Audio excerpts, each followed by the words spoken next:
regard des responsables de la police et des représentants de partenaires techniques au développement. La scène se déroule à la BAE de Yopougon. Le maintien de l'ordre est évolutif, comme la société évolue. Donc les foules aussi ont des comportements déviants.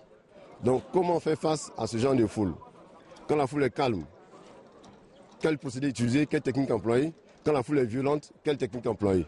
Tous les agents de la police ivoirienne sont concernés par la formation débutée en janvier 2014 et prévue pour prendre fin en mars prochain.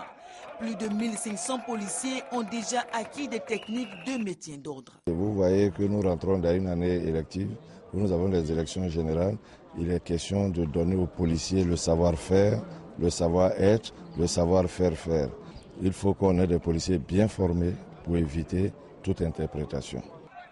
Plus d'1,5 milliard de francs CFA ont été dégagés par l'agence japonaise de coopération internationale JICA pour assurer la formation. Le but est de renforcer les capacités professionnelles des policiers, de mettre en place un système sécuritaire efficace et de rétablir la confiance entre la police et la population.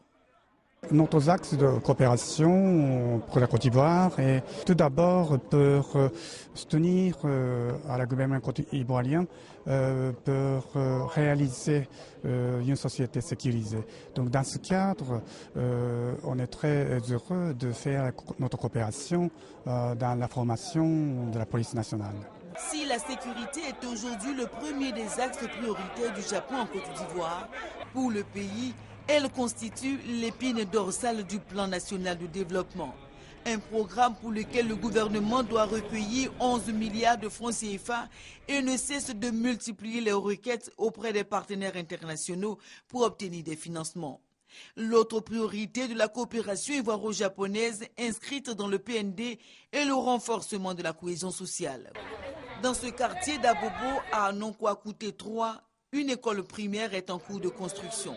Ce sont des jeunes du quartier qui travaillent sur les chantiers mis en œuvre par le ministère de l'Intérieur en collaboration avec le Japon. Nous avons identifié à la population 8 projets. Il y a 4 projets d'école primaire et 4 projets de route.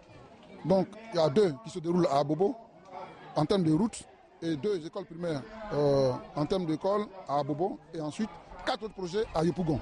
L'exercice, ce n'est pas tant un projet d'infrastructure, ce n'est pas un projet d'infrastructure, mais c'est un alibi pour permettre aux populations d'être ensemble, de faire le travail ensemble.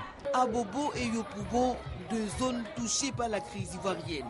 Ce sont les communes pilotes du projet réalisé avec le concours des mairies, permettre à long terme l'insertion des jeunes sur le marché du travail et rétablir la confiance entre les habitants d'un même quartier est le résultat attendu du projet.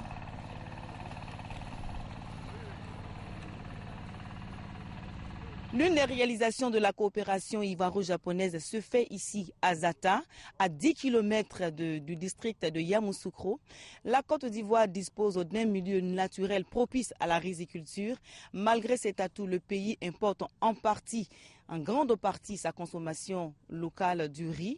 Face à cette situation, le gouvernement japonais a décidé d'appuyer la Côte d'Ivoire dans la mise en œuvre de la stratégie nationale de développement de la riziculture à travers le projet Promotion du riz local. C'est un projet qui a commencé en 2014, un projet financé à des milliards de francs CFA.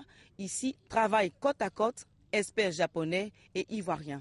Dans le projet, nous avons 4 composantes. Nos activités sur le terrain concernent un des 4 composantes, c'est-à-dire c'est le renforcement de capacité des acteurs de filière du riz. Ensemble avec nos homologues ivoiriens, nous allons visiter sur le terrain pour causer, pour communiquer avec les producteurs.